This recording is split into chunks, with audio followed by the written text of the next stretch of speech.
आइए हम लोग अब स्टार्ट करते हैं। अगला कंसेप्ट हम लोग का जो है उसका नाम है इक्वी पोटेंशियल सरफेस।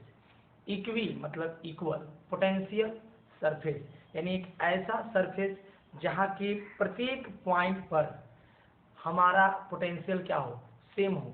तो इसके बारे में हम लोग स्टडी करने जा रहे हैं। कह रहा है कि a surface on which at every point potential is same. एक ऐसा सरफेस जिस पर सारे पॉइंट पर पोटेंशियल क्या हो, सेम हो, is called an equipotential surface. ऐसे सरफेस को हम लोग क्या बोलते हैं, इक्वी पोटेंशियल सरफेस बोलते हैं। अब हमारे पास एक यूनिफॉर्म इलेक्ट्रिक फील्ड है, तो इलेक्ट्रिक फील्ड का डायरेक्शन इधर है और उसमें हम एक इस फील्ड के परपेंडिकुलर हम लोग मान लीजिए ऐसे यहाँ से एक चार्ज पार्टिकल को ए से पॉइंट बी तक लाए। अगर यहाँ का पोटेंशियल को हमने VA माना और यहाँ का पोटेंशियल को VB माना, तो यहाँ ए पॉइंट से बी पॉइंट तक जब चार्ज पार्टिकल Q को लाएंगे तो वर्क डन करना पड़ेगा। तो work done in displacing the charge from A to B is zero. क्यों जीरो? क्योंकि वर्क इज इक्वल टू क्या होता है, वर्क इज इक्वल टू होता है F S cos theta. Work is equal to F S cos theta. तो अब आप बताइए कि फोर्स का डायरेक्शन इधर की ओर, डिस्प्लेसमेंट इधर की ओर, एंगल कितना 90 और कॉस 90 यहाँ पर 90 रखेंगे तो ये टर्म क्या हो जाएगा, ये टर्म हो जाएगा जीरो। तो वर्क डन कितना हो जाए, जीरो। तो अब यहाँ पर समझने वाली बात है कि जब हम ए से बी पर जाएंगे तो पोटेंशियल डिफरेंस लिखने का तरीका है कि जहाँ से चले हैं और जहाँ पहुँचे हैं तो पहुँचने वाला में से चलने वाला को सब्ट्रैक्ट करेंगे तो VB माइनस VA हो जाएगा। तो VB minus VA is equal to work upon charge और वर्क डन जीरो। तो VB माइनस VA बराबर जीरो बाई चार इज इक्वल टू जीरो। तो फिर माइनस इधर गया तो VA इज इक्वल टू क्या आ गया, VB आ गया। तो इस तरह से याद रखना है कि all points on surface will have same potential, और सारे सरफेस पर का जितना भी पॉइंट है सबका पोटेंशियल क्या होगा, सेम होगा। आगे याद रखना है कि इन एन इलेक्ट्रिक फील्ड, किसी इलेक्ट्रिक फील्ड में ए सरफेस ऑफ विच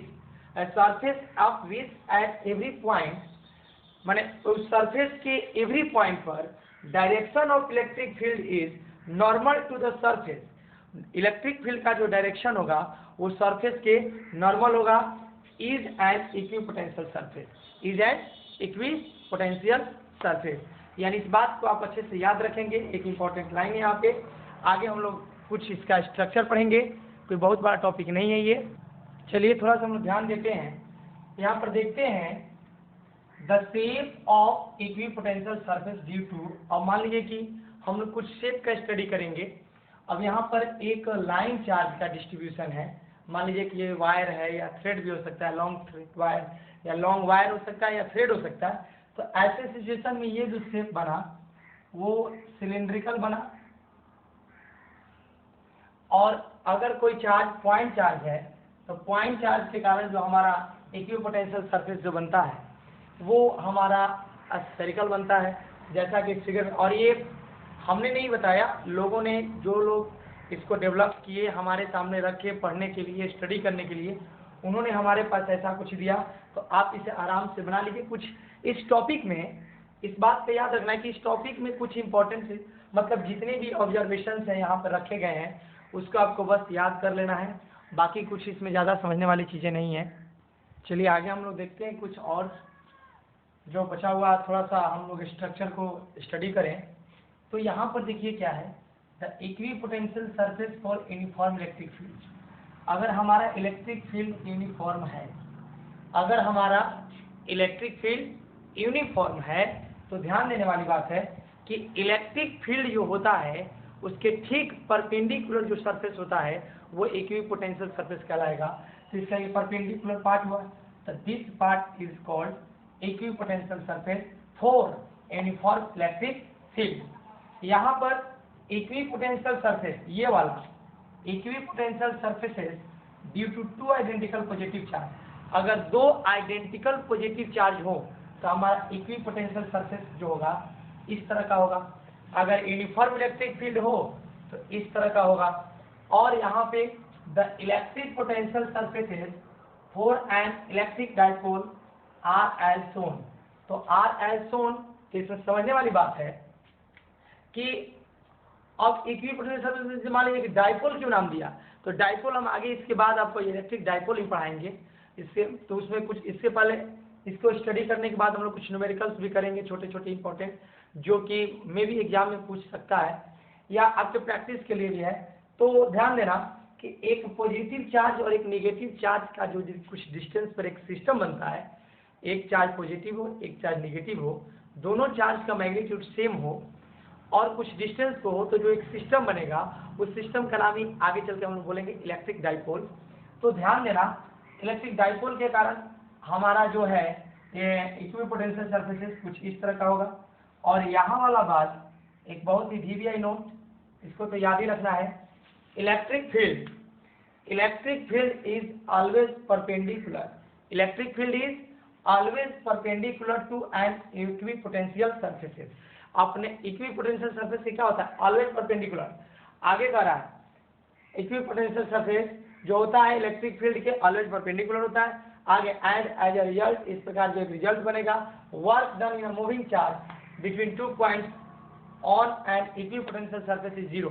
जो मैंने वहां पर VA बराबर VB अभी वीडियो के शुरुआत में इस वीडियो में जो मैंने प्रूफ किया है VA बराबर VB, वही बात यहाँ पर लिखा हुआ है कि जो इलेक्ट्रिक पोटेंशियल जो थी सॉरी इलेक्ट्रिक फील्ड जो होता है वो इक्विपोटेंशियल सरफेस के परपेंडिकुलर होता है, जिसके कारण जब चार्ज को इक्विपोटेंशियल सरफेस से एक पॉइंट से दूसरे पॉइंट ले जाते हैं तो वर्क डन क्या हो जाता है, जीरो हो जाता है। और इस प्रकार हम कह सकते हैं कि पूरे सरफेस का पोटेंशियल आपस में क्या होता है, सेम होता है। और पोटेंशियल का आखिरी जो बात बचा, कुछ इंपॉर्टेंट प्रॉपर्टीज है जिसको मैं बता रहा हूँ, उसके बाद हम लोग कुछ न्यूमेरिकल करेंगे, फिर जा करके आपको डाइपोल का कंसेप्ट स्टार्ट करेंगे। तो चलिए अब हम लोग लास्ट टॉपिक पर इक्विपोटेंशियल की बात करें तो कुछ इंपॉर्टेंट बात है जिसको आपको अच्छे से समझ के याद रखना है, और इसके बाद ये जो टॉपिक है एंड हो जाएगा। तो एक दो क्वेश्चन हम लोग करेंगे इलेक्ट्रिक पोटेंशियल से रिलेटेड, उसके बाद फिर हम लोग आगे बढ़ेंगे तो इलेक्ट्रिक डाइपोल का स्टडी करेंगे और फिर डाइपोल की सारी बातों को स्टडी करेंगे, जिसमें हम लोग फील्ड के बारे में पढ़ेंगे, इलेक्ट्रिक डाइपोल का फील्ड से रिलेशन, इलेक्ट्रिक डाइपोल का पोटेंशियल से रिलेशन, फिर जा करके हम लोग उसमें भी कुछ क्वेश्चंस करेंगे। फिर फील्ड और पोटेंशियल का हम लोग इलेक्ट्रिक फील्ड और इलेक्ट्रिक पोटेंशियल का रिलेशन पढ़ेंगे। इसके बाद फिर इस टॉपिक को यहीं पे ड्रॉप करेंगे, कैपेसिटेंस को और कंडक्टर्स को रोक करके पूरे इलेक्ट्रिसिटी को थ्रूली स्टडी करेंगे। उसके बाद जब कंप्लीट हो जाएगा तो फिर हम लोग स्टडी करेंगे कैपेसिटेंस और कंडक्टर्स के प्रॉपर्टीज को। तो इस तरह से हमारा 1 2 3 कंप्लीट होगा। इसके बाद आगे मूविंग चार्ज है, मैग्नेटिज्म है, तो उसको भी देखते हैं कि उसके बाद वो स्टार्ट करें या कुछ ज्योमेट्रिकल ऑप्टिक्स में हम लोग 60% खत्म कर चुके हैं, तो हो सके उसको एंड कर दें। अब जैसा सिचुएशन होगा उस हिसाब से काम किया जाएगा, लेकिन आप निश्चिंत रहिए, आप इस चैनल के माध्यम से पूरे फिजिक्स को स्टडी करने जा रहे हैं, आप एकदम निश्चिंत रहिए। और याद रखिए कि अगर आप इस बोर्ड पर जितना भी क्वेश्चन या जो भी चीज़ें बताई जाती उसको एक कॉपी में उतार करके अच्छे तरह से बार बार पढ़ के वीडियो देखते हैं, तो आप अपने स्टेट बोर्ड का कोई भी आप एग्जाम दे रहे हैं, जिस स्टेट बोर्ड से आप पढ़ रहे हो इंडिया में, आपको कोई भी एग्जाम देने में फिजिक्स में दिक्कत नहीं होगी, बशर्ते कि इसके कंसेप्ट को याद रखें और सबसे बड़ी चीज़ कि आप क्वेश्चन बैंक का यूज़ करें। टॉपिक बाई टॉपिक वाला क्वेश्चन बैंक ले ली कि हमने इलेक्ट्रोस्टैट का इलेक्ट्रिक चार्ज एंड फील्ड को पढ़ा, इलेक्ट्रिक पोटेंशियल कैपेसिटेंस को पढ़ा, इलेक्ट्रिसिटी को पढ़ा, तो आप क्या करना है कि इसको क्वेश्चन बैंक से आपको क्या करना है, टैली करके कि क्वेश्चन से बन रहा है कि नहीं। और कोई भी दिक्कत होगा तो आपको मैंने कितना बार बोला कि मेरे व्हाट्सएप नंबर पर आप मैसेज कीजिए, आपका प्रॉब्लम सॉल्व हो जाएगा। और हाँ, एट इंस्टेंट आपका प्रॉब्लम सॉल्व नहीं हो पाएगा, हाँ होते रहेगा, आप धैर्य रखिएगा और हमेशा क्लास करते रहिए। तो फिर से मैं बता दूं, आपको मैंने हेडलाइन लगाया different properties of equipotential surfaces are given as below, माने कि अलग अलग प्रॉपर्टी है जिसके बारे में हम लोग स्टडी करने जा रहे हैं। तो समझने वाली बात है, equipotential surfaces do not intersect each other, यानी इक्विपोटेंशियल सर्फेसेस कभी भी एक दूसरे को इंटरसेक्ट नहीं करेंगी। इस बात को आपको अच्छे से याद रखना है कि equipotential surfaces do not intersect each other as it gives two directions of electric field at intersecting point which is not possible. जब इंटरसेक्ट करेंगी दो पॉइंट पर, एक पॉइंट मान लीजिए कि इलेक्ट्रिक पोटेंशियल सर्फेसेस जो है वो कभी एक दूसरे को इंटरसेक्ट नहीं करेंगी, यदि वो करेंगी तो एक पॉइंट पर दो डायरेक्शन पॉसिबल नहीं इलेक्ट्रिक फील्ड का। और आज इसकी भी चर्चा हम लोग इलेक्ट्रिक फील्ड में कर चुके हैं। दूसरा वाला है जो बहुत ईजी है, इसको भी आप समझ सकते हैं। मैंने इससे बताया कि इक्विपोटेंशियल सरफेसेस जो होता है वो are closely spaced in strong electric field. कहने का मतलब है कि जब हमारा इलेक्ट्रिक फील्ड स्ट्रॉन्ग होगा तो उसमें इक्विपोटेंशियल सरफेसेस जो होंगी वो क्लोजली स्पेस्ड होगी, एक दूसरे के बहुत पास होगी। और जब वाइडली स्पेस्ड होगी in the region of weak electric field, अगर हमारा इलेक्ट्रिक फील्ड रीजन जो इलेक्ट्रिक फील्ड का जो रीजन है वो वीक होगा तो उस सिचुएशन में हमारा इक्विपोटेंशियल सरफेसेस जो होगा वो वाइडली स्पेस्ड होंगी। और इसके बाद अगर आप इलेक्ट्रिक फील्ड का जो स्ट्रेंथ स्ट्रॉन्ग रखेंगे तो वो क्लोजली स्पेस्ड होगी। तो दूसरा पॉइंट भी क्लियर हो गया। तीसरा कह रहा है कि for any charge configuration equipotential surface through a point is normal to the electric field at that point. यानी किसी भी चार्ज कन्फिगरेशन के लिए इक्विपोटेंशियल सरफेस होगा वहां के इलेक्ट्रिक फील्ड का हमेशा क्या होगा, परपेंडिकुलर होगा। आप जिस पॉइंट की बात कीजिए किसी भी पॉइंट के लिए वो क्या होगा, परपेंडिकुलर होगा। चौथा की बात कर रहा है कि no work is required to move a test charge on an equipotential surface. No work is required, कोई जरूरत नहीं होती है to move a test charge, किसी टेस्ट चार्ज को घूमने के लिए, क्योंकि सभी जगह का पोटेंशियल सेम होने के कारण कोई वर्क डन नहीं होता है। और पांचवा जो पॉइंट है for an uniform electric field, मान लीजिए हमारे पास एक यूनिफॉर्म इलेक्ट्रिक फील्ड ई है, उसके लिए हम बात करें तो लेट एक्स एक्सिस और हम मान लें कि वो एक्स एक्सिस की तरफ है तो the equipotential surfaces are normal to the X axis. मान लीजिए हमारा एक इलेक्ट्रिक फील्ड ई है जो एक्स एक्सिस की तरफ है, तो ये एक्स एक्सिस हुआ, ये वाई हुआ, ये जेड हुआ, तो ये एक्स हुआ और ये वाई हुआ, तो ये जो प्लेन हुआ एक्स वाई प्लेन हुआ, ये जो प्लेन हुआ एक्स जेड प्लेन हुआ और ये जो प्लेन हुआ वाई जेड प्लेन हुआ। तो समझने वाली बात है कि एक्स एक्सिस की तरफ यदि इलेक्ट्रिक फील्ड का डायरेक्शन है तो ये जो इक्विपोटेंशियल सरफेस होगा वो एक्स एक्सिस के परपेंडिकुलर होगा। तो जब इस तरह से होगा तो ये वाई जेड प्लेन के क्या होगा, पैरेलल होगा। तो यहाँ पर मैंने क्या लिखवाया, the equipotential surfaces are normal to the X axis that is planes parallel to the Y Z. यानी जैसे मान लीजिए कि आपको हम बताएं कि ये एक्स और ये वाई है और मान लीजिए जेड है, तो ये वाला हो गया एक्स वाई प्लेन, इधर की बात करते ये हो जाएगा, ये वाला जो प्लेन हुआ एक्स जेड हुआ, और ये वाला जो प्लेन हुआ ये वाला जहाँ पर एक पेन रहता तो मैं आपको बताता, तो ये वाला जो प्लेन हुआ ये वाई जेड प्लेन हुआ।